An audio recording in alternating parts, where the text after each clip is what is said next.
David, malgré des résultats records bien au-delà des attentes des analystes pour les techs la semaine dernière, les marchés restent plutôt stables. Les taux n'ont pas bougé malgré la réunion de la Fed. Exactement. Donc on a eu des records de résultats hein, la semaine dernière avec beaucoup de grosses sociétés qui publiaient. On avait par exemple Amazon, on a eu Alphabet, on a eu Facebook ou même Microsoft qui justement avait annoncé des résultats qui étaient largement positifs et qui étaient largement supérieurs aux attentes des analystes. Alors pour vous donner une ordre d'idée, d'après un rapport de Refinitiv, ils ont estimé que plus la moitié des entreprises du S&P jusqu'à présent, que les bénéfices devraient augmenter justement de 46% pour la moitié des entreprises du S&P et que les prévisions de croissance sur le début du mois d'avril sont d'environ 25%. Donc on voit quand même que le marché et les entreprises, notamment de la tech, ont connu des derniers trimestres extraordinaires hein. Et pour vous donner une autre ordre d'idée, aujourd'hui c'est environ 87% justement des sociétés qui ont annoncé des bénéfices par action qui étaient justement supérieurs aux estimations des analystes. Donc on a un marché qui est plutôt positif, mais des indices qui réagissent que très peu au niveau du prix. Par exemple, on prend le Nasdaq, on est à 13 755 points.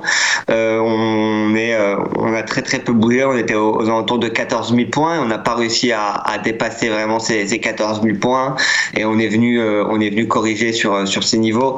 Et pareil pour le S&P ou le Dow Jones hein, qui n'évolue que très peu justement la semaine dernière malgré l'annonce de résultats. Malgré ça, on a quand même dans le marché certaines entreprises justement qui bougent. Hein. Hier, on a eu deux market movers à la baisse. On a eu Novavax.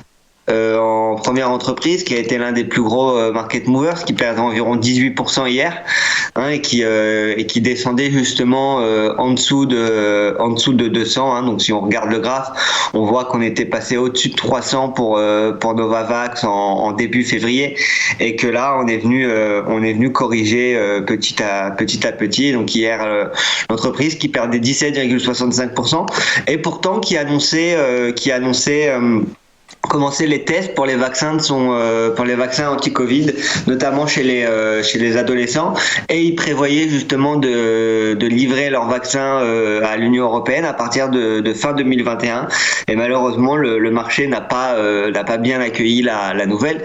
Et autre société qui bougeait, qui était un des market movers les plus importants, c'était Virgin Galactic qui est en difficulté depuis quelques temps. On avait eu un bon début d'année pourtant sur le cours hein, avec une action qui était passée justement en 2021 qui était rapidement passée à $60 donc qui avait presque triplé par rapport à ses prix de début d'année et on est venu reperdre toute la hausse qu'on avait gagnée justement sur les premiers mois de l'année et on est revenu à ce niveau même en dessous du début de l'année. Donc on a un Virgin Galactic qui revient vers son support des $20. Donc ça peut être assez intéressant pour les investisseurs qui s'intéressent à l'espace de garder un œil sur Virgin Galactic maintenant qu'elle revient vers ces niveaux.